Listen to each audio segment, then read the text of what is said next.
नमस्कार, मैं नीरज कांत फिर से एक बार आपके सामने हूं। हमने पिछले वीडियो में 9th क्लास का ज्योग्राफी का साइज एंड लोकेशन चैप्टर लिया था।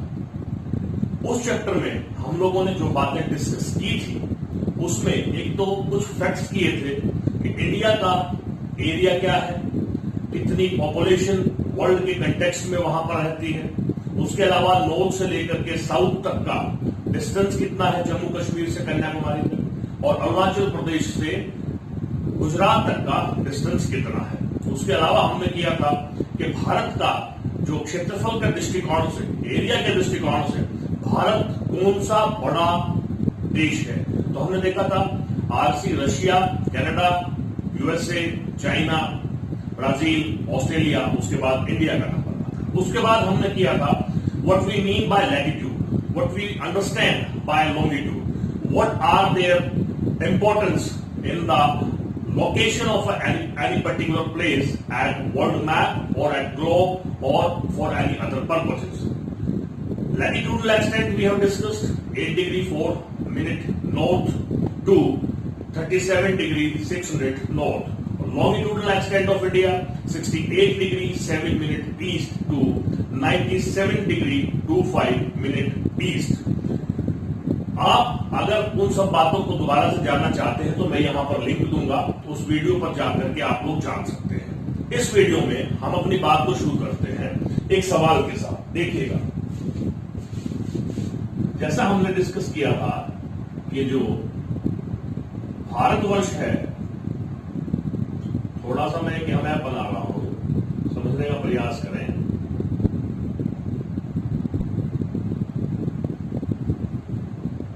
ये जो यहां पर लॉन्गिट्यूडनल एक्सटेंट है 97 डिग्री 25 मिनट ईस्ट, यहां पर है 68 डिग्री 7 मिनट ईस्ट। तो यहां से लेकर के यहां तक 30 डिग्री लॉन्गिट्यूड रन करते हैं। आपको पता है। अब सवाल ये है कि अरुणाचल प्रदेश जो हमारा सबसे पूर्व में राज्य है, Arunachal Pradesh the easternmost state of our country, and we are aware that sun rises from the east. It's mean the very first ray received by India that is at Arunachal Pradesh. सबसे पहले सूरज की किरणें अरुणाचल प्रदेश पर गिरती हैं, और यहां से लेकर के यहां तक का 30 डिग्री लॉन्गिट्यूड का डिफरेंस है। तो इसका मतलब क्या हुआ, ये बात समझने के लिए मैं आपको एक और चीज समझा रहा हूं। वो अगर आपको समझ में आ गई तो आप मान के चलिएगा कि लॉन्गिट्यूड और लैटिट्यूड से संबंधित जहां तक लोकेशन का सवाल है, आपको चीजें समझ में आ जाएंगी। देखिए, अर्थ, सन, ये इसको मैंने अर्थ कहा है और ये सन है। We are aware that we are receiving sun rays, energy, heat, ऊर्जा सूरज से हम लेते हैं। ये यहां पर लॉन्गिट्यूड से अर्थ की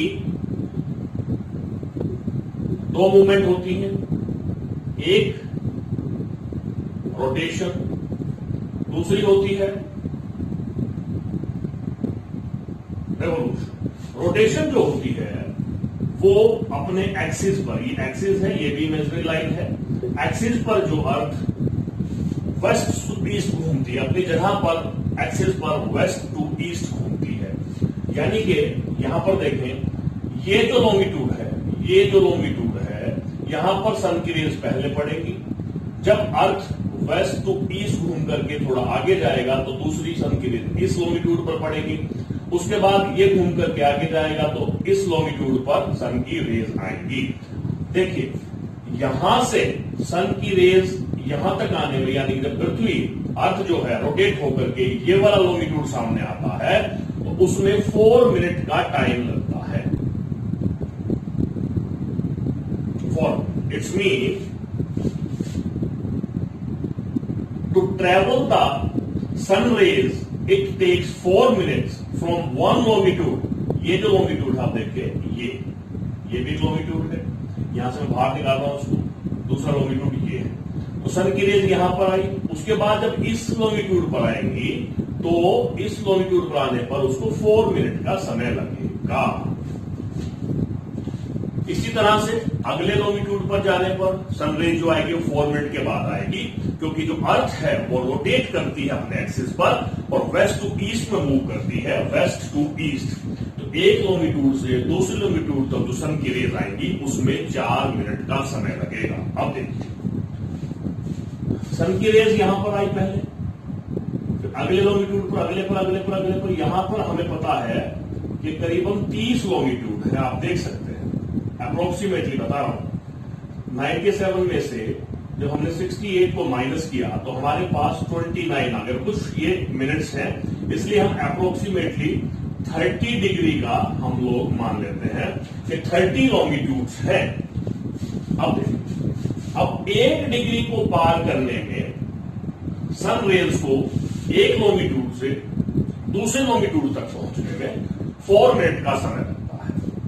1 डिग्री को पार करने में समय लगता है 4 मिनट का।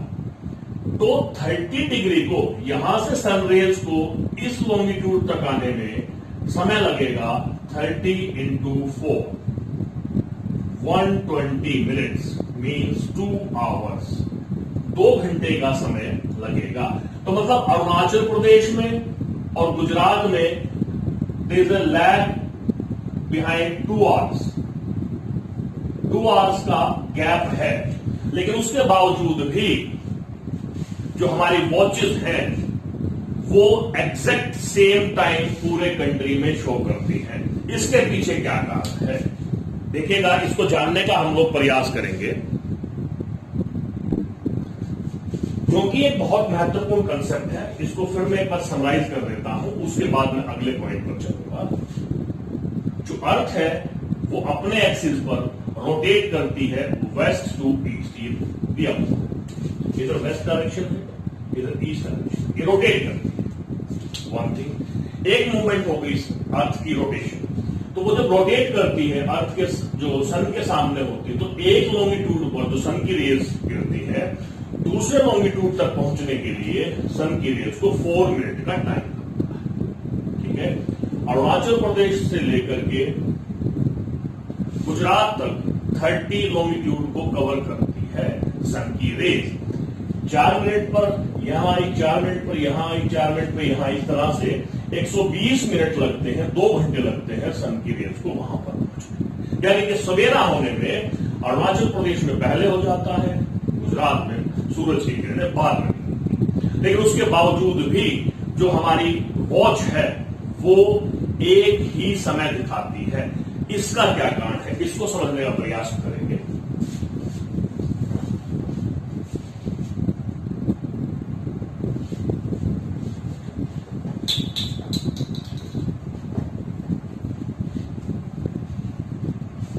देखिए, बड़ा आसान है, वेरी इजी। एक बार फिर से मैं, आप ये मैप बनाने की प्रैक्टिस कर लें, बड़ा आसान है, बहुत ज्यादा हमें एक्यूरेट नहीं बनाना है भाई। ऐसा हो जाए कि हमारा काम चल जाए, हमें लोकेशन वगैरह के बारे में सारी चीजें पता लग जाए। It is very easy. 1-2 bar practice करेंगे तो हो जाएगा और मुझसे भी शानदार आप लोग बना पाएंगे, बहुत जना काम आने वाला है। देखिए, ये मैंने आपको बताया था 68 डिग्री 7 मिनट ईस्ट, ये मैंने आपको बताया था 97 डिग्री 25 मिनट ईस्ट। अब देखेंगे, ये भी मैंने बताया था कि यहां से लेकर के यहां तक का जो लॉन्गिट्यूड है 30 डिग्री है। अब देखिए क्या किया कि यहां पर जो पॉइंट है ये है उत्तर प्रदेश के मिर्जापुर में। देखिए, ये है उत्तर प्रदेश के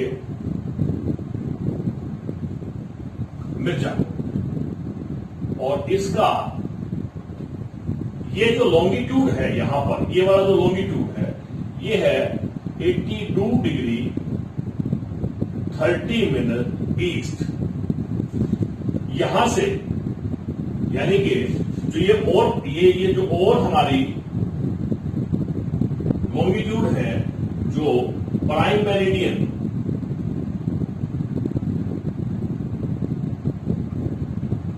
ब्रिटिश ऑब्जर्वेटरी लंदन से जो ये 0 है डिग्री, यहां से 97 डिग्री और यहां से जो 82 डिग्री 30 मिनट ईस्ट हमने लिया है, यानी कि यहां से हम लोग 82 डिग्री चले, 30 मिनट चले यहां पर। ये लोकेशन है उत्तर प्रदेश के मिर्जापुर में। इसको हमने ले लिया इंडियन स्टैंडर्ड टाइम और मेरिडियन। देखिए इसको हमने ले लिया इंडियन स्टैंडर्ड टाइम और मेरिडियन। उसके बाद जो हम चलेंगे, ये देखिए एक और बात देखने का प्रयास करें। ये लंदन में है यानी कि ब्रिटेन में। सन की रेज यहां आई 97 उस पर, यहां हमने स्टैंडर्ड टाइम लिया हुआ। तो यहां से लेकर के यहां तक, तो पहला जो हमारा क्वेश्चन था इसको क्लियर करते हैं कि यहां से और यहां तक 30 डिग्री लॉन्गिट्यूड का डिफरेंस है। उसके बावजूद भी इंडिया की सभी घड़ियां एक ही समय दिखाती हैं, क्योंकि हमने Indian standard time, Indian standard meridian यहां से लिया है और यही इसी के अकॉर्डिंग पूरी कंट्री की वॉचेस को हमने रेगुलेट किया है। ये क्यों यहां से क्यों लिया? क्योंकि ये एकदम से बीच में आता है। आप देखेंगे कि यहां से आप 15 डिग्री अप्रोक्सीमेटली चलोगे, यहां से 15 डिग्री अप्रोक्सीमेट चलोगे, तो ये बिल्कुल बीच में आता है। Because Mirzapur longitude lies in between the country. That's why this has been taken as the Indian Standard Meridian, Indian Standard Time. The time of the entire country runs from here, right? Although there is a difference of 2 hours between getting sun rays from Arunachal Pradesh to Dwarka, but still to maintain the uniformity, to maintain the system, to run the country, we have considered this place Mirzapur, Allahabad as Indian Standard Time because it lies at 82 degree 30 minute east longitude and it is just between of the country. That's why. अब देखें हम जो हमने concept किया था उसको समझेंगे कि 1 डिग्री से दूसरी लॉन्गिट्यूड की डिग्री तक पहुंचने के लिए जो सन का रेस है उसको 4 मिनट लगते हैं। अब देखिए ये ब्रिटेन है, ये इंडिया है। ब्रिटेन का जो टाइम सेट है इंडियन मेरिडियन है, सॉरी ब्रिटिश प्राइम मेरिडियन है, वो यहां से रेगुलेट होता है। यहां से हमारा डिफरेंस है ईस्ट में जाते हैं तो 82 डिग्री का। हमें पता है कि 1 डिग्री क्रॉस करने में 4 मिनट लगते हैं। इसी तरह से 82 डिग्री को पार करने में लगेंगे 82 इंटू 4 यानी कि 8 328 और 1 डिग्री में 60 मिनट होते हैं। तो यानी कि 1 डिग्री को पार करने में 4 मिनट लगते हैं, तो हाफ को पार करने में 2 मिनट का समय लगेगा। 330 मिनट्स, इसको जब हम आवर्स में कन्वर्ट करते हैं तो वो हो जाता है 5 hour 30 minutes. It's mean Britain के और हमारे टाइम में 5 घंटे 30 मिनट का फर्क है। यानी कि सबसे पहले हमारे यहां सन की रेज आती है, हमारे यहां सूरज पहले निकलता है, हमारे यहां सुबह पहले होती है और उसके 5.5 घंटे के बाद ब्रिटेन में सुबह होती है, वहां का टाइम रेगुलेट होता है इसके अकॉर्डिंग। तो आप देख सकते हैं अब हमें ये बिल्कुल क्लियर समझ में आ गया होगा। तो एक क्वेश्चन तो ये क्लियर हुआ, why Mirzapur taken as standard meridian of India? Because it lies in between. To maintain the uniformity, to maintain the system of the country, it has been taken as standard meridian of India. Second part, when there is a time lag of 2 hours between Arunachal Pradesh and Gujarat, why watches show the same time? As we have told, how we can say कि 2 घंटे का difference है, मैंने आपको बता दिया, ठीक है। और क्यों घड़ियां सेम दिखाती है? क्योंकि हमने इसको स्टैंडर्ड मेरिडियन लिया हुआ है। तो मुझे लगता है कि आपको जो इंडिया का स्टैंडर्ड टाइम है किस तरह से मेंटेन होता है वो क्लियर हो गया होगा। इसके बाद जो हम अगला पॉइंट करने जा रहे हैं उसके बारे में देखेंगे। इसके बाद जो अगला पॉइंट है उसको समझने के लिए ये बहुत आवश्यक है कि आपके पास आपकी एटलस हो या जो भी मैप बुक आपके पास है जिससे आप मैप की सहायता ले सके। बहुत इंपॉर्टेंट है। आप इस वीडियो को यहीं पर पॉज कर दें, आप अपनी मैप बुक उठा करके ले आए और फिर यहां पर बैठे। देखिए अब इसको समझने के लिए सबसे पहले मैं आपके सामने एक बार वर्ल्ड का जो कंटिनेंट है, जैसा हमें मालूम है कि विश्व में 7 महाद्वीप हैं, 7 कंटिनेंट हैं, एरिया वाइज उनकी क्या स्थिति है वो देखते हैं। सबसे पहले है सबसे बड़ा एशिया, जिस महाद्वीप में हम लोग रहते हैं। दूसरा है अफ्रीका, पहला है एशिया, दूसरा है अफ्रीका जो एरिया के हिसाब से सेकंड बिग कॉन्टिनेंट है, और तीसरा है नॉर्थ अमेरिका कंटिनेंट है, चौथा है साउथ अमेरिका, पांचवा है अंटार्कटिका, पांचवा कंटिनेंट है, छठा है आपका यूरोप एरिया वाइज, और जो सातवां है सबसे छोटा जो कंटिनेंट है वो है ऑस्ट्रेलिया। मैप बुक आप देखेंगे आपको बिल्कुल क्लियरली मिल जाएगा, यहां पर दिया हुआ। आप दोनों मैप देखेंगे, physical map of world and political map of world. You will find the location of these 7 continent, क्योंकि अगले पॉइंट को समझने के लिए it is very much important. और ये जो पॉइंट मैं आपको बताने जा रहा हूं ये इस दृष्टि से भी बहुत इंपॉर्टेंट है कि आने वाले दिनों में आपको कंपटीशन फेस करना है। अगर आप इस तरह से समझ लेंगे तो आपको बिल्कुल भी प्रॉब्लम नहीं आएगी। देखते हैं, देखिए, जब यूरोपियन कंट्रीज को एशिया में आना होता था, क्योंकि पहले वाटर ट्रांसपोर्टेशन के जरिए आया जाता था, जब इंडिया में आना होती एशिया में आना होता था तो यहां से नेविगेट करना, सेल करना शुरू करते थे। अटलांटिक ओशियन साउदर्न पार्ट इसको कवर करते थे, पूरे अफ्रीका कॉन्टिनेंट को कवर करते थे। उसके बाद इंडियन ओशियन का जो साउथ है उसको कवर करते थे। उसके बाद एशिया में पहुंचा जाता था। तो यहां से लेकर के यहां तक आने में उन्हें अप्रोक्सीमेटली 12,000 किलोमीटर का डिस्टेंस कवर करना पड़ता था। ठीक है, अब इन्होंने क्या किया, मैप आप देखेंगे, एक 2-3 पॉइंट में बता दूं। देखो, अफ्रीका के जो नॉर्थ में है एक कंट्री है इजिप्ट, और यहां पर एक बिल्कुल साउथ में अफ्रीका की कंट्री है साउथ अफ्रीका। यहां पर उसका एक सिटी है, most popular city Cape Town. ये जो मैंने आपको वाटर रूट बताया है, ये वाटर रूट है जिसको कहा जाता था केप ऑफ गुड होप। ये जो वाटर रूट है इसको केप ऑफ गुड होप कहा जाता है। केप ऑफ गुड होप के जो व्यक्ति यूरोप से सेल कर व्यापारिक संबंध बनाने के लिए, रिलीजियस सेटलमेंट के लिए, स्पिरिचुअल फुलफिलमेंट के लिए, किसी भी कारण से जो यहां पर एशिया में आता था नेविगेट करके, उसको इस रूट का को फॉलो करना पड़ता था, जो अप्रोक्सीमेटली 12,000 किलोमीटर था। हालांकि जो वाटर रूट है उसको नॉटिकल माइल्स में मेजर किया जाता है, लेकिन सुविधा के दृष्टिकोण से मैं आप लोगों को ये बता रहा हूं। देखिए, एक और बात यहां पर निकल करके सामने आती है।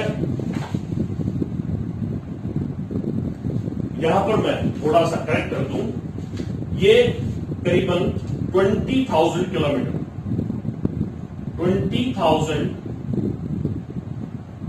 किलोमीटर, इसको रब करते हैं ना, इसको लिखना है 20,000 किलोमीटर। तो ये जो यहां पर टाउन था केप टाउन, इसके नाम पर रखा गया था इस रूट का नाम।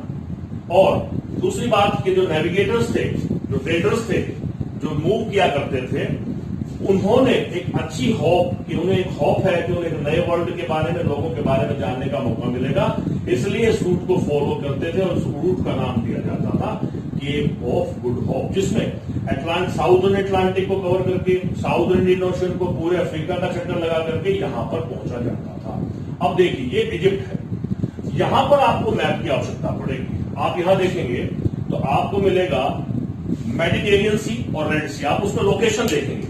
मैप में मेडिटेरियन सी और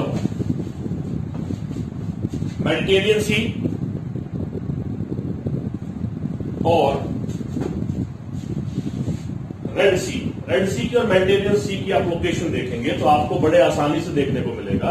यहां पर मेडिटेरियन सी है जो अफ्रीका के नॉर्थ में है और यूरोप के साउथ में है। थोड़ा सा यहां आते हैं, यहां पर रेड सी है, ये एक वाटर बॉडी है, सी है, यहां पर भी रेड सी है। तो क्या किया गया, जो इजिप्ट है, जो साउदर्न पार्ट मैंने बताया है, वहां पर एक आर्टिफिशियल वाटरवे बनाया गया। आर्टिफिशियल वाटरवे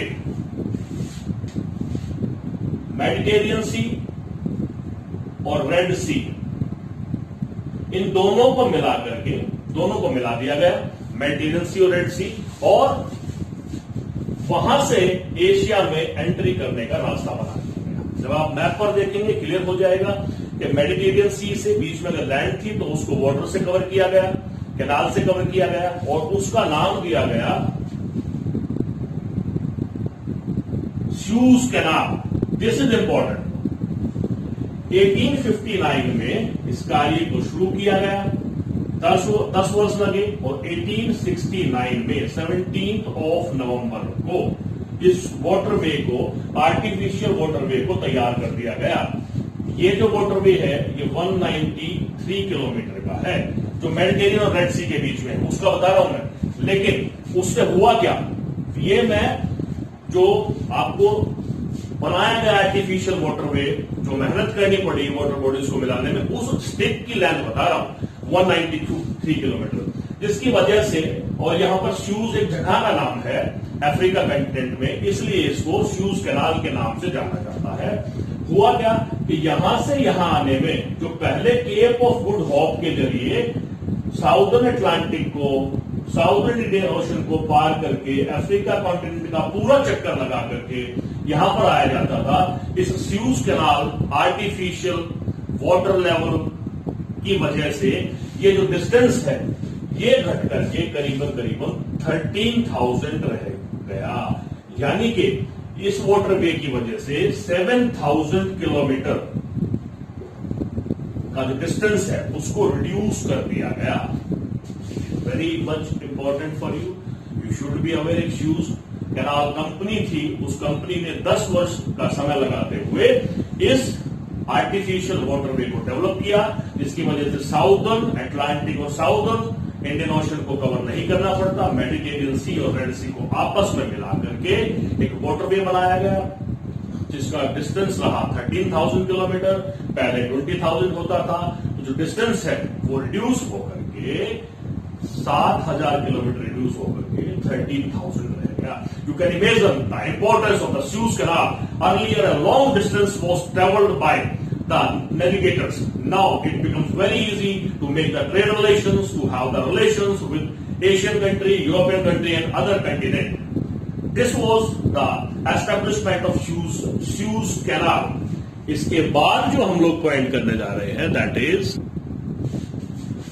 इसके बाद हम एक और पॉइंट करने जा रहे हैं, ये भी बड़ा इंपॉर्टेंट क्वेश्चन बनता है कि जो इंडियन ओशन है, India is the only country whose name is behind ocean water body, या यूं कह सकते हैं कि हमारे देश के नाम के पीछे एक महासागर का नाम रखा गया है। तो ये जो स्ट्रेटेजिक पोजीशन है, ये जो हमारा साउदर्न पार्ट है, इंडिया का जो साउदर्न पार्ट है, जो एक पेनिनसुला है, मैंने आपको बताया था कि पेनिनसुला क्या होता है, वो लैंड एरिया जो 3 जगह से वाटर से घिरा हुआ होता है। जैसे इसके साउथ वेस्ट में अरेबियन सी है, साउथ ईस्ट में बे ऑफ बंगाल है, और साउथ में इंडियन ओशन है। तो ये साउदर्न जो पार्ट है, because it is surrounded by its 3 sides with the water, that's why the southern part is called peninsula.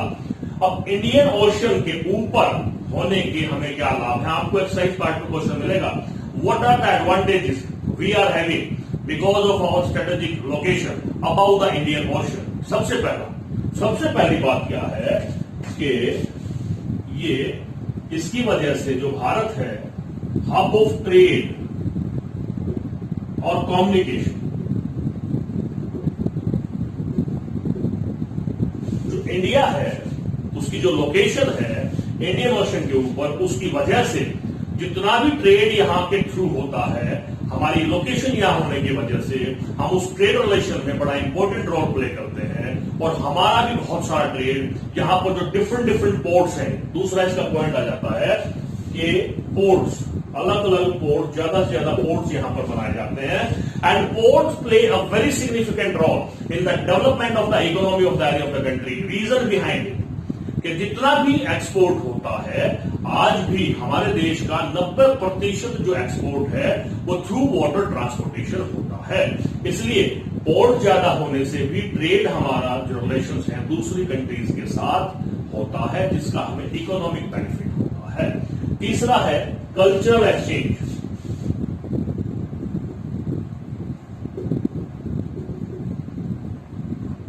इसका क्या मतलब हुआ? कल्चरल एक्सचेंज मीन्स जब दूसरे कंटिनेंट से लोग हमारे देश में आएंगे इंडियन ओशन को पार करते हुए, और हम दूसरे देश में जाएंगे, उसकी वजह से कल्चरल एक्सचेंज होगा। उनकी जो कल्चर की अच्छी बातें होंगी वो हम आत्मसात करेंगे, जो हमारी जो अच्छी कल्चर की बात होगी वो लोग लेंगे। इस वजह से कल्चरल एक्सचेंज होता है। उसके अलावा इंडियन ओशन जो है वो नियर इक्वेटर है, इसी वजह से ये जो साउदर्न टिप हमारी कन्याकुमारी भी है ये भी नियर टू इक्वेटर है। इसकी वजह से जितने भी सैटेलाइट लॉन्च होती हैं उनके लिए ये आइडियल प्लेस है to launch the satellite. This strategic position give an advantage to our country. उसके अलावा क्या है? Control. We make the control upon the international trade with the help of this strategic location.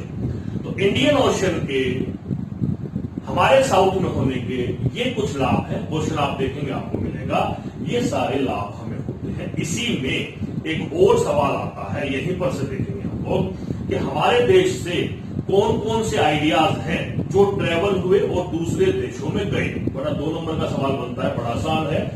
Water transportation से या और bye means of transportation से। एक तो हमारे कंट्रीज के जो उपनिषद है, रिलीजियस टेक्स्ट है, महाभारत है, रामायण है या पंचतंत्र की कहानियां हैं, ये सारे के सारे इनमें से जितने भी अच्छे आइडियाज थे, जितने भी आइडियल लोग थे, किस तरह से उन्होंने किंगडम को एस्टेब्लिश किया, किस तरह से धर्म पर रहकर के अपने कार्य किए, किस तरह से अपनी जो पर्सनैलिटी है उसमें नैतिक मूल्यों का समावेश किया, उसके बारे में ये सारे आइडियाज हमारे देश से दूसरी जगह पर ट्रेवल होते हैं थ्रू दिस वाटर ट्रांसपोर्टेशन। इसके अलावा जो न्यूमेरिकल सिस्टम है हमारी कंट्री का, खास करके डेसिमल सिस्टम, वो भी हमारे देश से दूसरे देश में ट्रेवल हुआ। ये आइडियाज हमारे देश से दूसरे देश में गए। क्वेश्चन बनता है what are the ideas travel to different part of the world from India. उसके अलावा हमारे यहाँ के जो स्पाइसेस हैं, मसाले हैं, उसने भी यहां से बहुत ज्यादा ट्रेवल किए। You will be wonder to know the Europeans were not aware about the spices. Yes, we India has given them the spices. They will come to know about the spices because of us. ये सारा। उसके अलावा जो trade होता है, trade में जितनी भी चीजें ट्रेवल होती हैं, ये सारे आइडियाज जो हैं वो ट्रेवल हुए थे। दूसरा क्वेश्चन यहां पर था कि what ideas are travelled in different part of the country from India. अब देखिए एक पॉइंट आता है यहां पर। एक पार्क स्टेट है, नैरो चैनल है वाटर का, सी का, पार्क स्टेट, इसको कहा जाता है PAL, पार्क स्टेट। ये इसको पार्क स्टेट बोलता है जो ज्वाइन करता है इंडिया को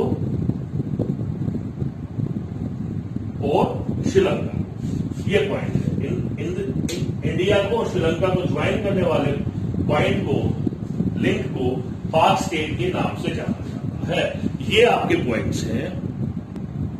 यहां पर आप देखेंगे कि 2-3 क्वेश्चन हमारे क्लियर हो गए। एक तो जो इंपॉर्टेंस है इंडियन ओशन के हमारे साउथ में होने की वजह से वो, और कौन कौन से आइडियाज ट्रेवल हुए हैं वो। उसके बाद जो पॉइंट आता है उसमें हम बताएंगे, जो पीछे डिस्कस करते हुए छूट गया था, इसमें सवाल है कि जो इंडिया का मैप है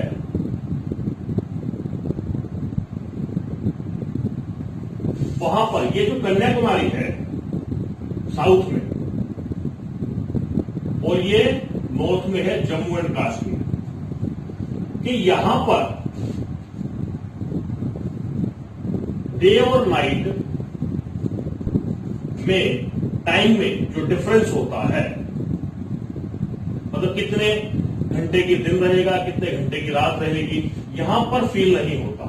इसका मतलब 12 आवर्स का ही डे रहता है और 12 आवर्स की ही नाइट रहती है। लेकिन जैसे जैसे हम एल्टीट्यूड ऊपर जाएंगे, इंडिया में जम्मू कश्मीर में आएंगे, वहां पर डे और नाइट का जो डिफरेंस है वो रियलाइज किया जाता है मौसम के अकॉर्डिंग। यहां पर ये इंपॉर्टेंट है जानना, ये मैं सन को स्टिल कर देता हूं, ये अर्थ है।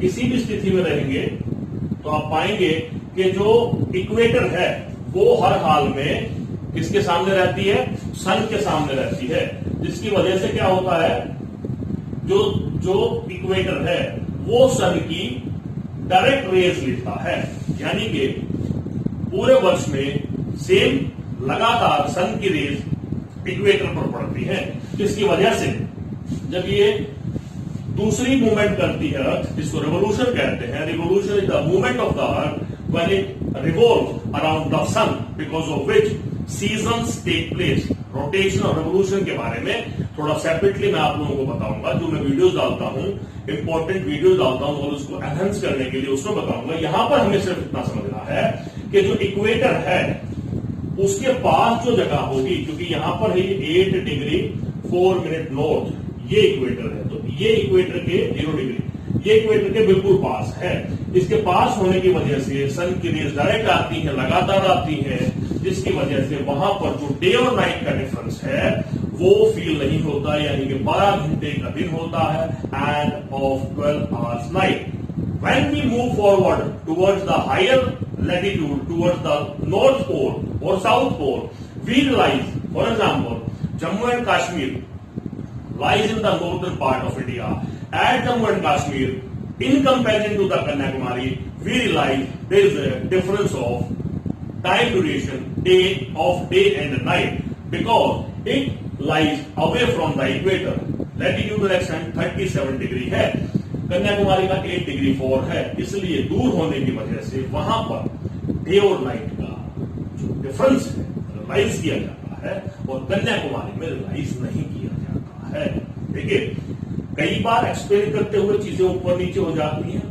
वीडियो का एक लाभ होता है कि आप उसको पॉज करें, बैक में जाएं, फिर से समझें, तो आपको क्लियर हो जाएगा।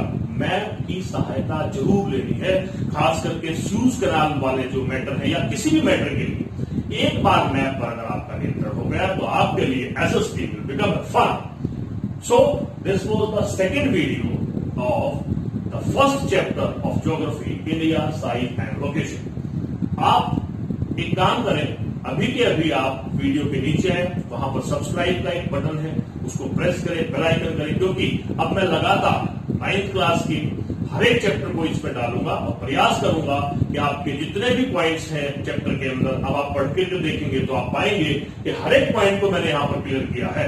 तो आपके प्रत्येक क्यूरियोसिटी को स्पेसिफाई करने का मैं प्रयास करूंगा।